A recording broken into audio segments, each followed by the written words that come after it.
Assalamualaikum warahmatullahi wabarakatuh. Saya Yudi Pramuko Al-Fakir dari Desa Pemagar Sari Parung, YouTuber tertua di semesta. Saya mau bicara dengan Bapak Mahfud MD, ya, Menteri Menko Polhukam. Pak, saya sudah melihat wawancara Bapak langsung dengan TV RI jam 6:30 hari ini, hari Jumat, sambil saya makan nasi uduk, Pak. Tahunya 2, tempe gorengnya 1.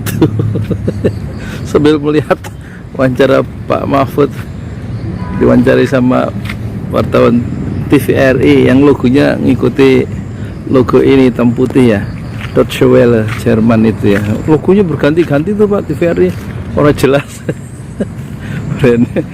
Nanti ganti lagi, ganti direktur, ganti lagi nanti logonya. Jadi saya juga sudah lihat di TV One tentang konferensi pers Pak Mahfud, ya. Inilah setelah demonstrasi anarkis kemarin itu, Pak. Dan Bapak melihat dari 2 sisi, ya.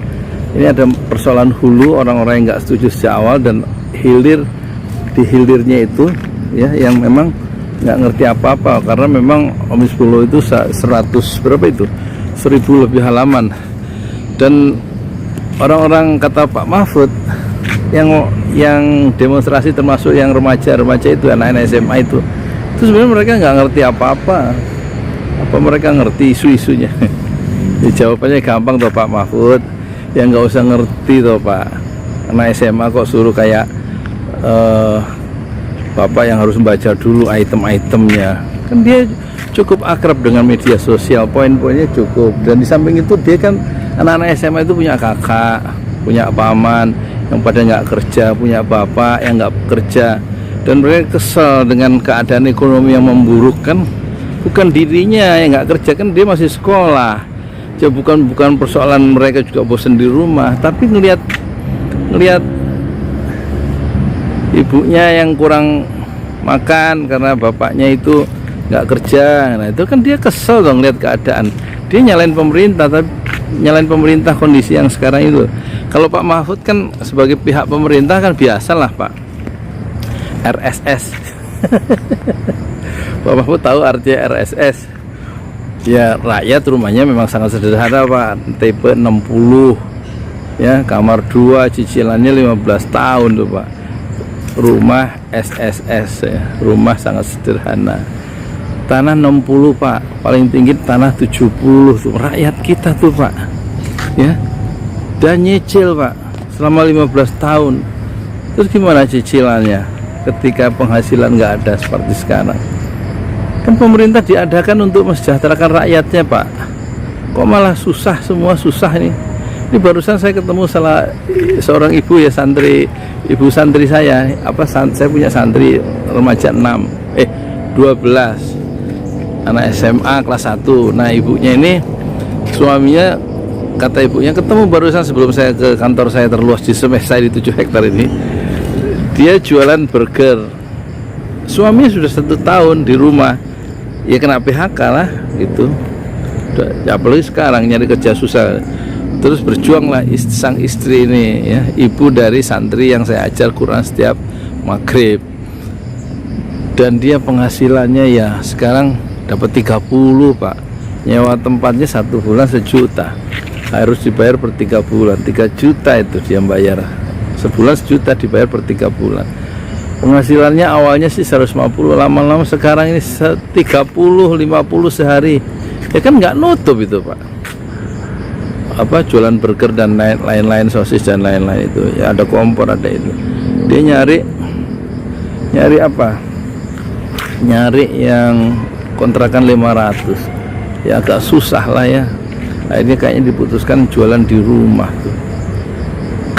Ekonomi memburuk Pak, dan itu dirasakan oleh semua orang yang kecil. Kalau Pak Mahfud tidak merasakan itu, karena Pak Mahfud gajinya berapa sebagai menteri, fasilitas mobil ada, listrik dibayarin, alat komunikasi, pulsa dibayarin, kan gitu Pak, ya. Sakit dijamin kesehatannya. Lah rakyat Pak, Kalau nggak keluar harian nggak dapat duit ya, dapat 30.000 tuh sehari.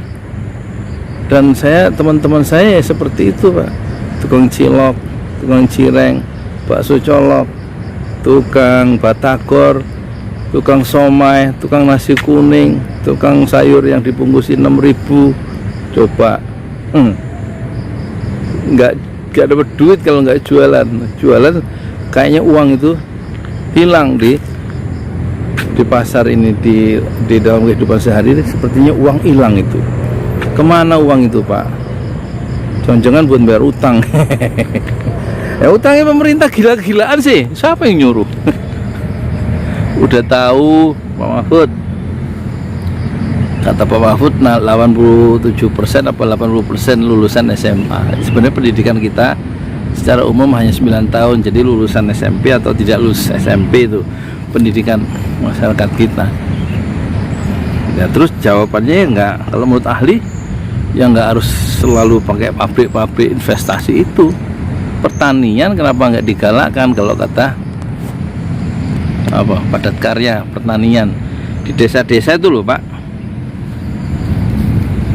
Ya, itu kan nggak digarap oleh pemerintah. Strategi pembangunnya ini Pak yang nggak ada kalau menurut para ahli ya.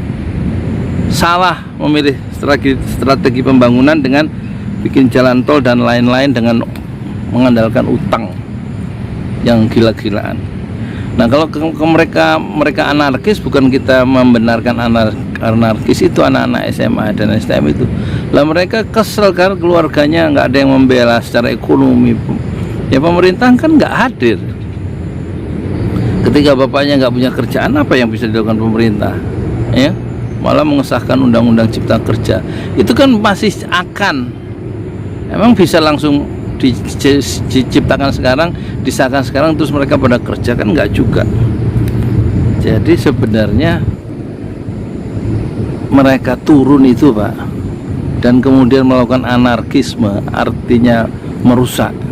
Itu sebenarnya dipicu juga kan oleh disahkannya undang-undang cipta kerja itu kan. Kalau nggak disahkan dengan kucing-kucingan kan mereka nggak marah tuh orang-orang anak muda itu. Mereka marah karena bapak, paman, kakaknya ya kehilangan pekerjaan semua kan. Dan mana mereka punya tabungan seperti Pak Mahfud. Pak Mahfud mungkin tabungannya sekian miliar toh Pak ya, biar Indonesia runtuh. Pak Mahfudnya nggak runtuh ekonominya, tabungannya banyak lah. Kalau kayak saya nih nggak jualan opak, kemarin hari pertama dapat 70.000 ini kan. Opak saya jualan opak Pak, donat mahal ininya, modalnya nggak ada, terus opaknya digoreng sama istri saya, habislah modal saya untuk jualan lagi. Makanya sekarang saya hari Jumat nggak jualan. Gimana tuh Pak Mahfud ya, jangan selalu RSS Pak, RSS, Bapak tahu RSS itu di mata Pak Mahfud, di mata pemerintah rakyat selalu salah dan pemerintah selalu benar. Itu masalahnya. Coba kita lihat, mana pernah ada pemerintah itu minta maaf pada rakyatnya. Zaman BPIP bilang agama musuh Pancasila, musuh terbesar Pancasila, itu kan bikin gaduh. Mana minta maaf? Nggak ada. Pemerintah itu, pemerintah membubarkan HTI. Saya bukan anggota HTI Pak, tapi saya pecinta Al-Quran, dan saya tidak rela itu HTI dibubarkan dengan kekuasaan. Sebagaimana saya tidak rela dulu Soekarno memaksa Masyumi bubar. Kekuasaan itu ya mbok jangan dipakai sewenang-wenang itu. Orang-orang yang belajar Quran dibubarin, orang Syiah nggak dibubarin organisasinya ya, Ahmadiyah nggak dibubarin. Itu gimana Pak Mahfud? Saya nanya loh Pak. Jadi rakyat ini selalu salah di mata pemerintah. Demo anarkis salah, nggak demo bikin undang-undang merasa benar padahal merugikan orang banyak. Sekarang merespon undang-undang cipta kerja itu salah rakyat lagi kan. Demo kok suruh sopan santun toh Pak. Di mana anak muda ya begitu. Mana ada anak muda demo sopan santun? Dulu demonstrasi membubarkan Soekarno, mana ada yang sopan santun, bakar-bakaran dulu.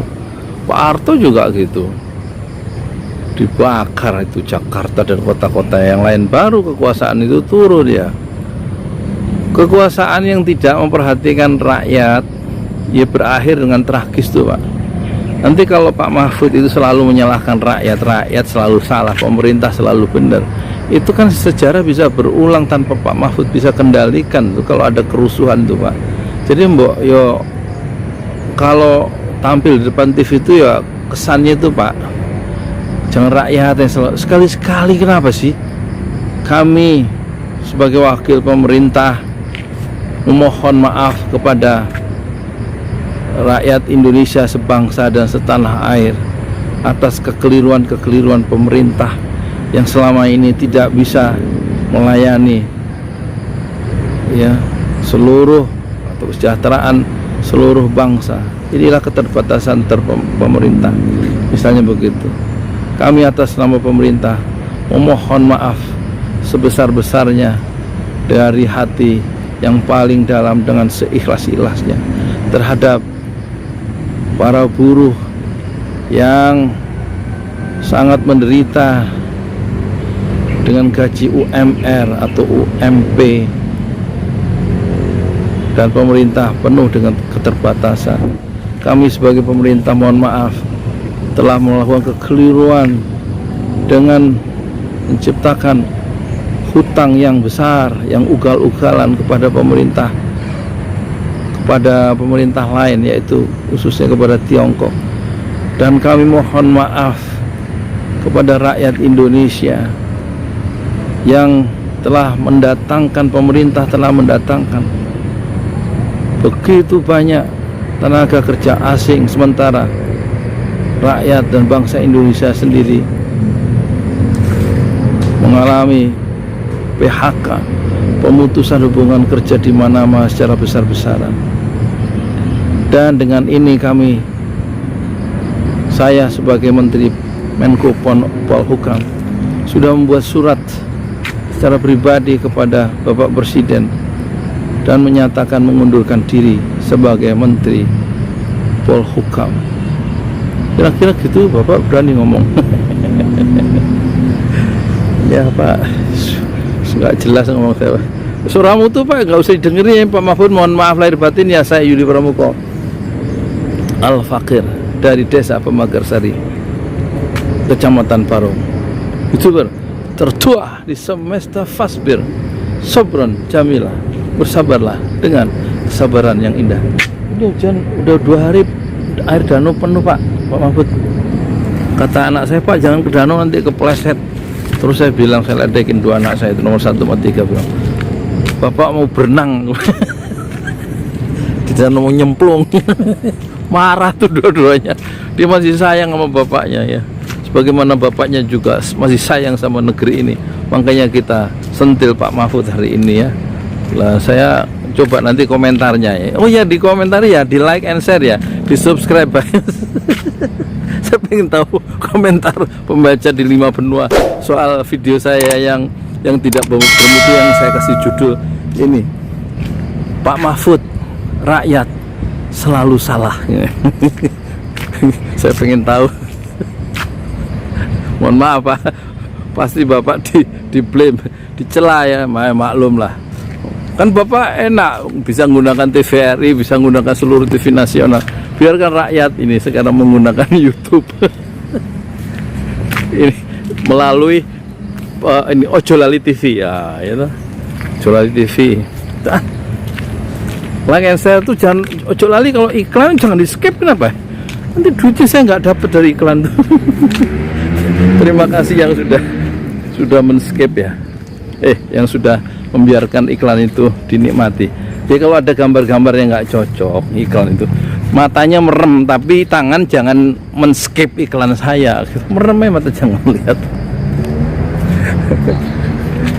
Ya sudahlah, usah panjangan nggak enak. Kalau video terlalu panjang nggak ditonton, alasannya ngirit kuota. Susah orang Indonesia ini, nanti baru nyetel 30 detik langsung dikomentari padahal dia belum lihat sampai akhir ya. Kenapa?